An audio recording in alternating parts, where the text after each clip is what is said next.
Mahal kong mga kapatid, nagagalak akong makasama kayo rito sa pandaigdigang pulong ng priesthood ng Diyos.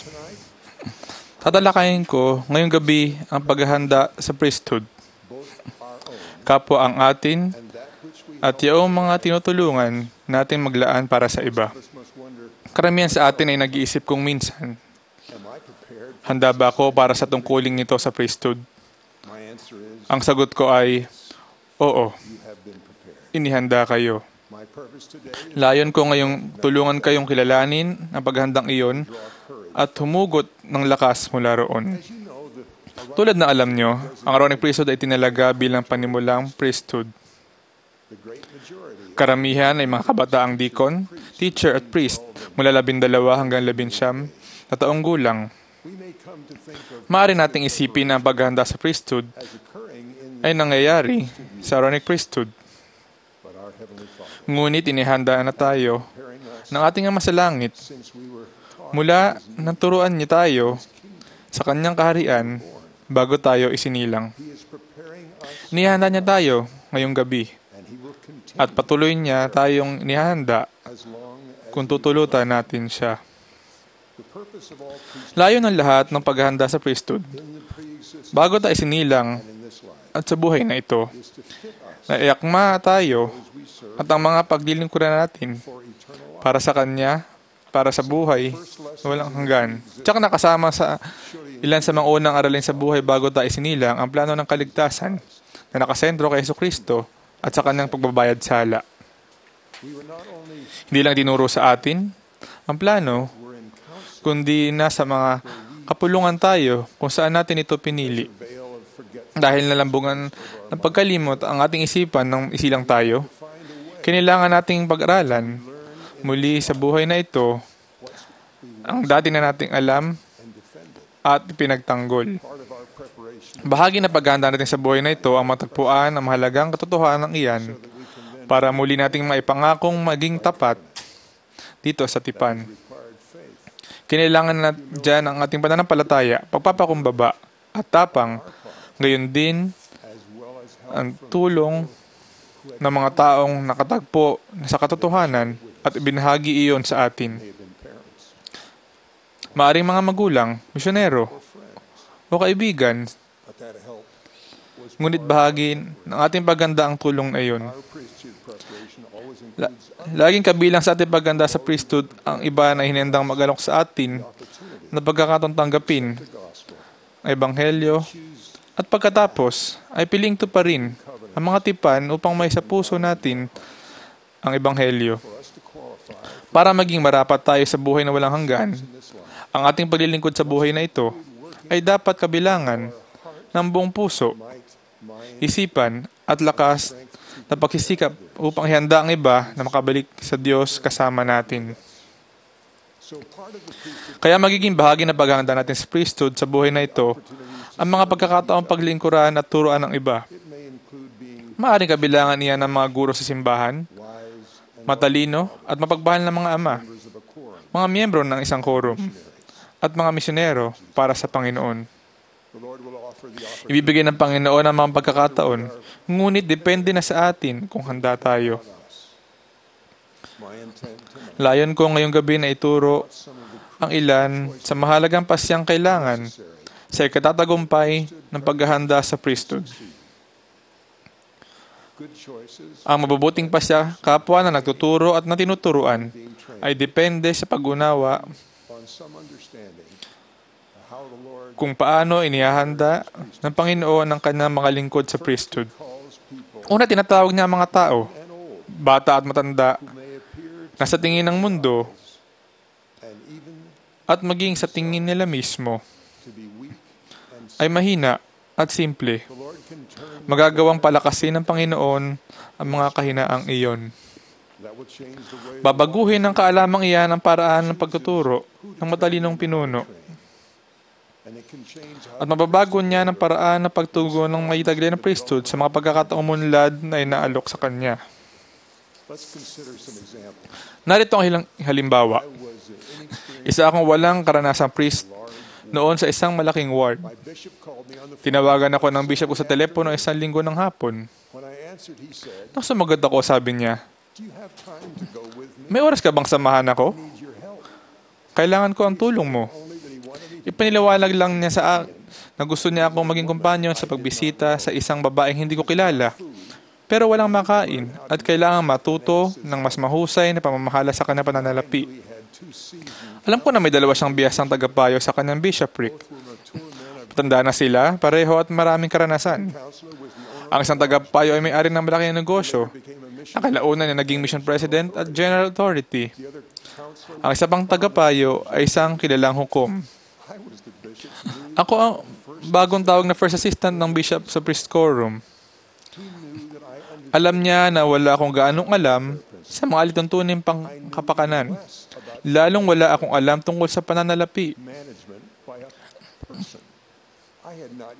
Hindi pa ako nakasulat ng tseke. Wala akong bank account.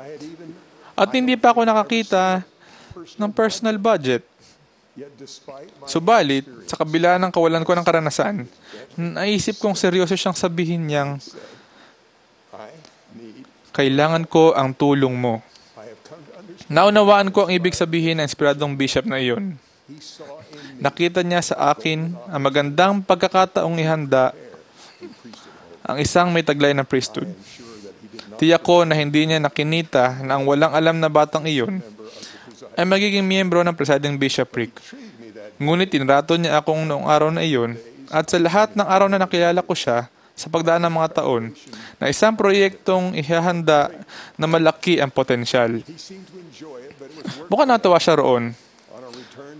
Pero trabaho sa kanya. Pagbalik namin sa bahay ko matapos bisitahin ang balong nangangailangan, ipinarada niya ang kotse. Binuklat niya ang kanyang gamit at maraming markang banal na kasulatan. Mapagmahal niya akong winasto. Sinabi niya sa akin na kailangan ko mag-aral at matuto pang lalo. Ngunit nakita niya siguro na mahina ako at simple, kaya madali akong turuan. Hanggang ngayon, naalala ko pa ang tinuro niya. Ngunit higit pa rito, naalala kong tiwala siya na kaya kong matuto at humusay at nahuhusay ako. Nakita niya ng higit sa totoong ako ang mga posibilidad na nasa kalooban ng isang taong mahina, simple, para naisin ang tulong ng Panginoon at maniwalang darating iyon. Mapipili ng mga bishop, mission president at ama na pamangyari ang mga posibilidad na iyon.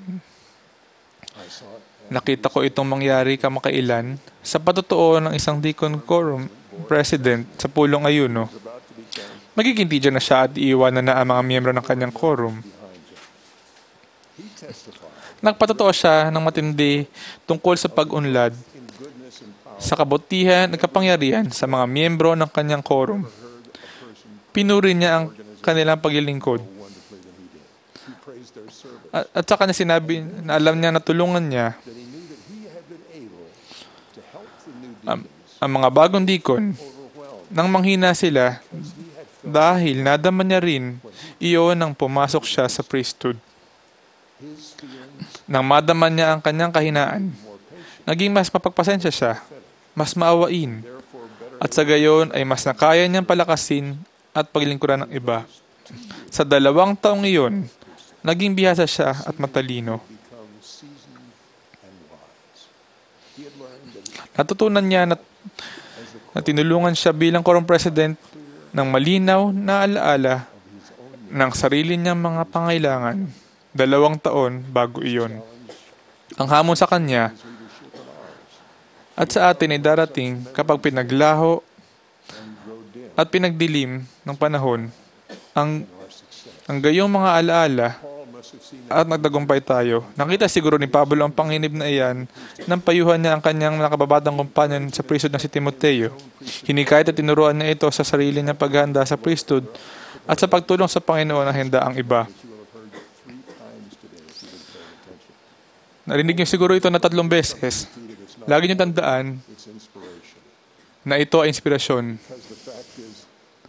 Dahil kung sasabing gagawin ko itong muli, sinabi ni Paul kay Timoteo, Huwag hamakin ng sino man ang iyong kabataan, kundi ikaw ay maging uliran ng mga nagsisisampalataya sa pananalita, sa pamumuhay sa pag-ibig, sa pananampalataya, sa kalinisan. Hanggang ako'y pumarian ay magsikap ka sa pagbasa, sa pangangaral, sa pagtuturo. Huwag mong pabayaan ang kaloob na nasa iyo. Nasa iyo ibinigay sa pamamagitan ng hula na may pagpapatong ng mga kamay. Mag-ingat ka sa iyong sarili at sa iyong turo. Manatili ka sa mga bagay na ito sapagkat sa paggawa nito ay ang iyo ring sarili ang liligtas mo at pati ang mga nagsipakinig sa iyo. Magandang payo ni Pablo sa ating lahat. Huwag mag-alala kung wala kayong karanasan kundi isipin sa tulong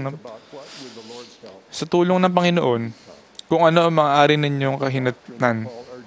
Ang doktrina ng hinihimok ni Pablo na gamitin natin sa ating pagganda sa priesthood ay ang mga salita ni Kristo at maging marapat na tanggapin ang Espiritu Santo. Sa gayon ay malalaman natin ang pinapagawa ng Panginoon sa ating paglilingkod at maging matapang na gawin ito, ano man ang maging sitwasyon natin sa inaharap. Inihahanda tayo para sa paglilingkod sa priesthood na magiging mas malaking hamon sa paglipas ng panahon. Tumatanda ang ating mga kalamnan at katawan habang ginagawa ito.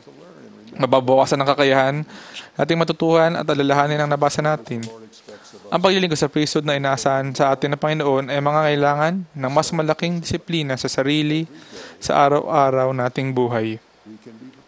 Mapaghahandaan natin ang pagsubok na iyon sa pagkakaroon ng pananampalataya sa paglilingkod bawat araw.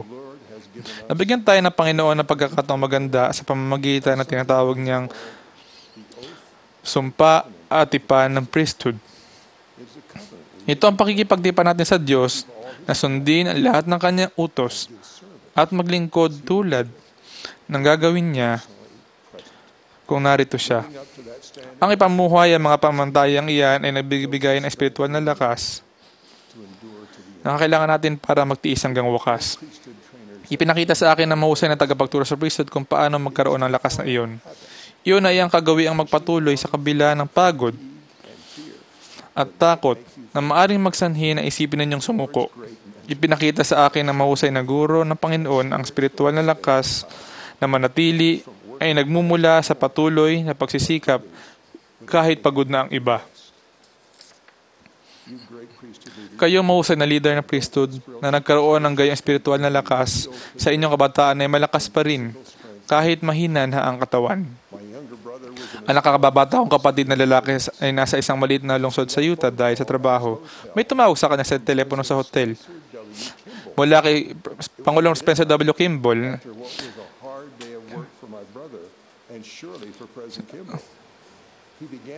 Sabi niya, nabalitaan ko, narito ka sa bayan. Alam kong hating gabi na at patulog ka na yata. Pero maaari mo ba akong tulungan? Kailangan mo akong samahang libutin ang lungsod para tignan ang kondisyon ng lahat ng chapel natin. Sinamahan siya noong gabing yun ng kapatid ko na walang alam tungkol sa paglilinis ng chapel at hindi alam kung bakit gagawin niyon ni Pangulong Kimball matapos mapagod sa maghapon o kung bakit na kailangan ng tulong. Ilang taon, pagkaraan may tumawag din sa akin sa ating gabi sa isang hotel sa Japan. Ako noon ang bagong Commissioner of Education para sa simbahan. Alam ko na naroon din sa hotel si Pangulong Gordon B. Hinckley para gawin ang ata sa kanya sa Japan. Sinagot ko ang telepono matapos kong mahiga sa kama para matulog. Pagod sa paggawa ng lahat na inakala kong may lakas akong gawin. Tinanong ni Pangulong Hinckley sa kanyang magandang tinig, "Bakit ka natutulog?" Habang narito ako at nagbabasa ng dokumentong pinare-repaso sa atin. Kaya tumindig ako at nagtrabaho. Kahit alam ko nang kayang repasuhin ng mas maayos ni Pangulong Hinckley ang dokumento kaysa sa akin. Ngunit kahit paano ay pinadaman niya na kailangan niya ang tulong ko. Pagkatapos ng halos lahat ng pulong, nagtatanong si Pangulong Thomas S. Monson sa sekretary ng unang Panguluhan, "Natapos ko na ba ang lahat ng trabaho ko?" At lagi siyang humingiti kapag sinasagot siya ng, "Tama po, President."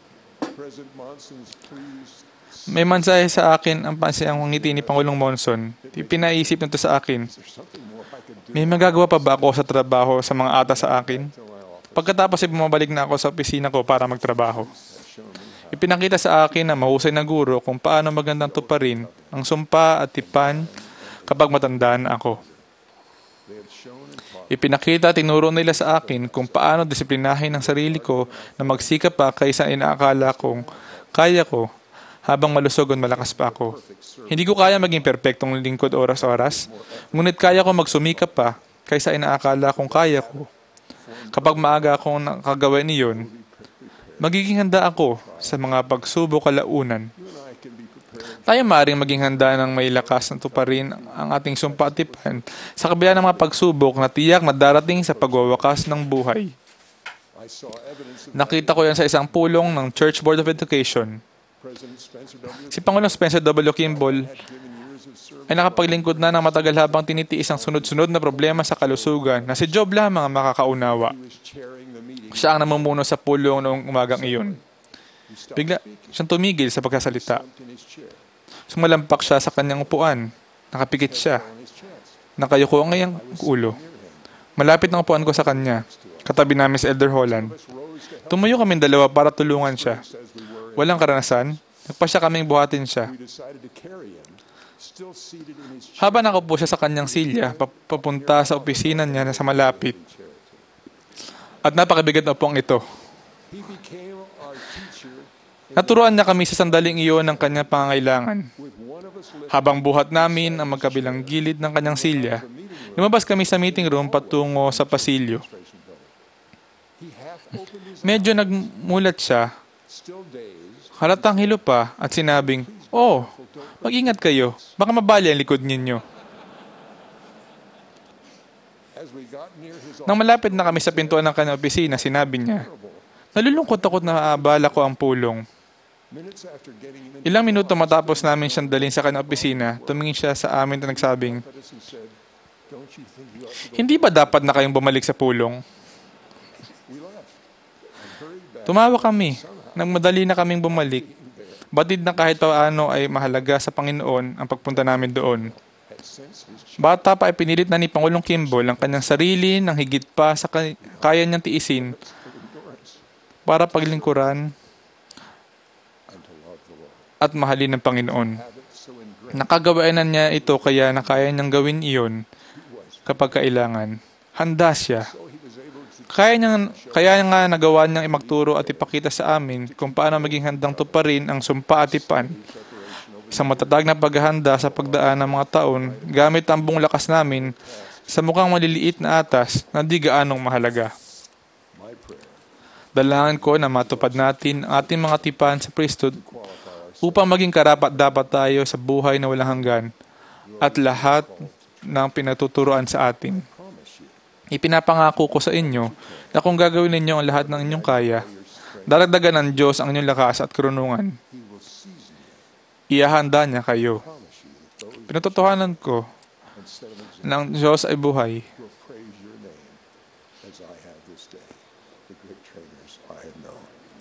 I testify that God Pinatotohanan ko ng Diyos Ama ay buhay at minamahal kayo.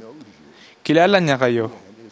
Nagpakita siya at ang kanyang nabuhay na maguli at niluwalhating anak na Jesucristo sa walang karanasang batang si Joseph Smith. Ipinagkatiwala nila sa kanya ang panunumbalik ng kabuuan ng Ebanghelyo at ng tunay na simbahan. Pinilakas nila ang kanyang loob tuwing kailangan niya ito. Ipinadama nila sa kanya ang mapagmahal na pagpaparusa na nagpapakumbaba sa kanya upang mapalakas siya. Ihandaan nila siya.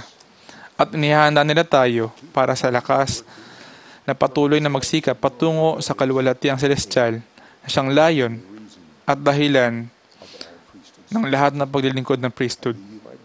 Iniiwan ko sa inyo ang aking basbas na naway makilala ninyo ang maluwalhating pagkakataong bigay sa inyo ng Diyos